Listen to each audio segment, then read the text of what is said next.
All right, so today we're going to talk about sport tech. First, sport tech, and then sport tech in AI, because technology in sport has always been here. So tell us, Luca, what is sport tech?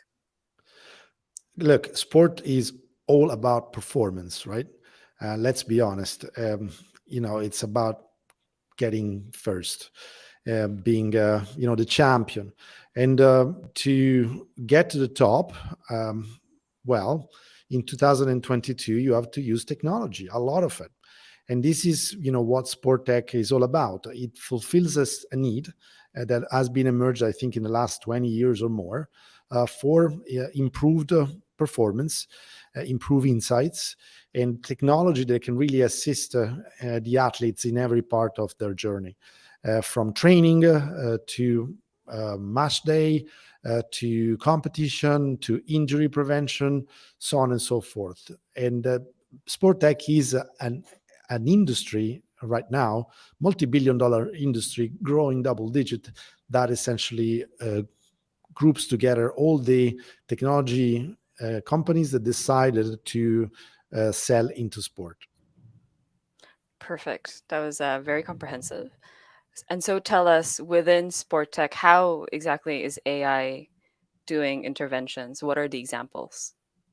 Well, let's say that we want to make sure that there are no controversies around goals. Referees can have a very hard time, and technologies like goal line or overhead cameras, they are essentially already in the market. They have already been used for a number of years.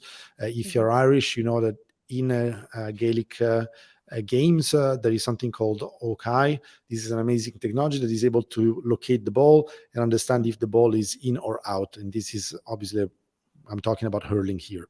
So this is one example. There are many of them. That's really cool. And so, exactly how is AI then being used? So, what you explained there, it really is just technology, right? But Mhm. AI goes a little bit further, right? Tell us how Absolutely. exactly is AI going further?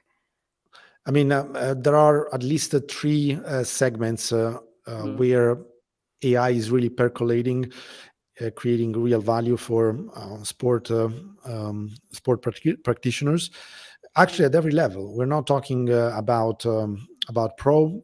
Even amateurs now are heavily using technology, and AI in particular. So these three, let's say, segment or verticals are obviously wearable and mhm. equipment tech, because smartwatches are everywhere, and in embedded in smartwatches there's a lot of AI.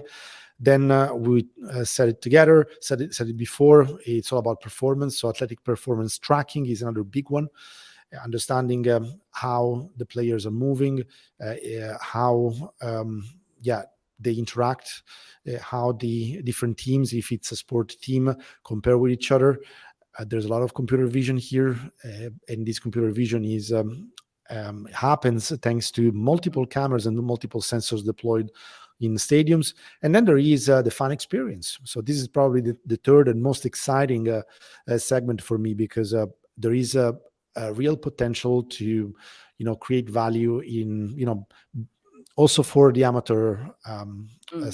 the amateur segment, the one that probably requires a little bit more attention and resources, because that's probably the most important one, right? A lot of people are involved in amateur sport, and if we find a way to really help them even monetize their content through social Mm. media and through these new technologies and through AI, yeah, that's everybody's winning.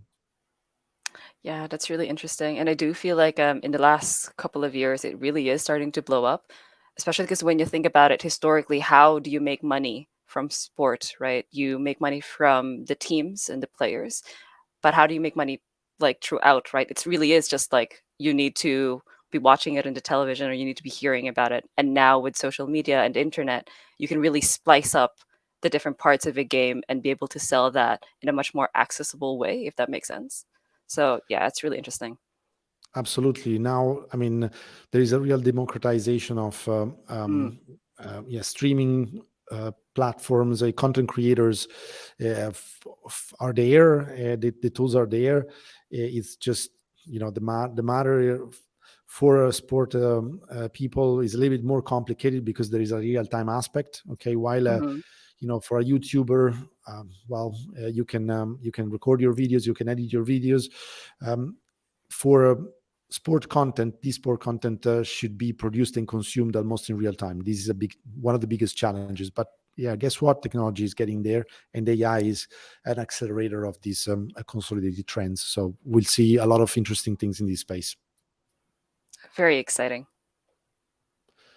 Michelle, thanks a lot. We're almost out of time. We thank our audience, and yeah, we'll see you in the next episode.